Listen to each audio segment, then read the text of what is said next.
Pourquoi ne faut-il pas parler des accidents en comité de direction?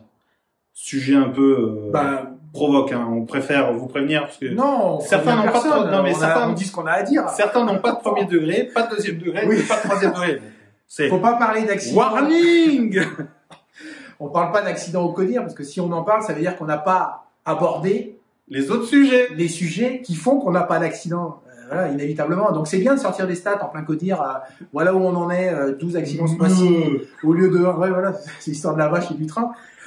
Bon, c'est intéressant en codir, mais vous allez réfléchir et faire réfléchir le codir si vous êtes un patron sur des indicateurs pour inciter le comité de direction à réfléchir à ce qu'il faut faire après l'accident pour éviter qu'il se reproduise. C'est super. Le mieux, c'est de prendre beaucoup plus de temps sur comment et que fait-on pour éviter que l'accident se produise. Et si en codir, vous commencez à parler d'organisation du travail en lien avec les questions de santé-sécurité pour pas qu'il y ait d'accident, si vous commencez à parler de où est-ce qu'on en est sur l'évaluation des risques, combien de risques on a traités, sur les 100% de traitements possibles sur ces risques-là, combien on les a fait diminuer, qu'est-ce qui a été mis en place pour diminuer le risque, pour évaluer le risque, sur les actions de terrain, qu'est-ce qui a été fait, vous allez voir qu'à la fin, vous comptez pas les accidents, il n'y en a pas.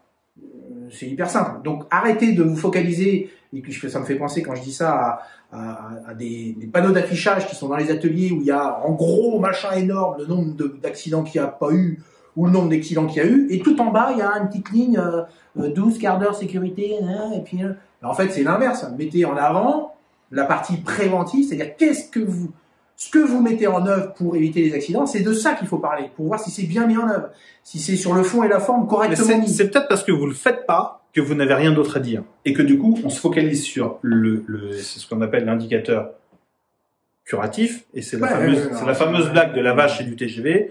Moi, je fais la vache, un accident, un accident. Sauf que derrière, la question, c'est combien de temps vous avez dépensé à engager vos équipes à faire des actions qui sont à leur portée et qu'elles peuvent faire tous les jours et qui vont contribuer à créer un écosystème qui fait que il n'y aura pas d'accident. C'est de ça qu'il faut parler. Le reste, on s'en fout. C'est de ça trop tard. Too late. Et arrêtez. Attends, non, mais pas. Arrêtez. Restez avec nous 2 minutes. Ça me gave. Arrêtez de dire, oui, mais alors moi, j'ai eu un accident qui est recordable parce que tu comprends, il a fait un premier sang ou il en a pas fait. Non, on va arrêter. Juste un point.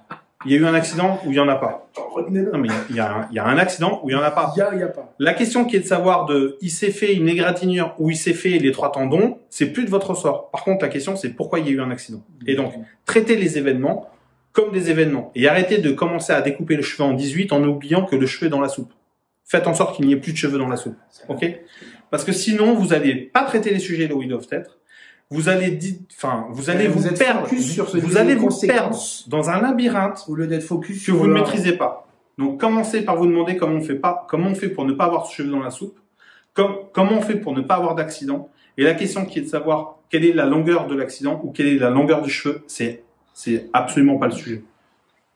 Excusez-moi, c'était un... Il se détend. Non, mais ça, en fait, à bientôt. Voilà.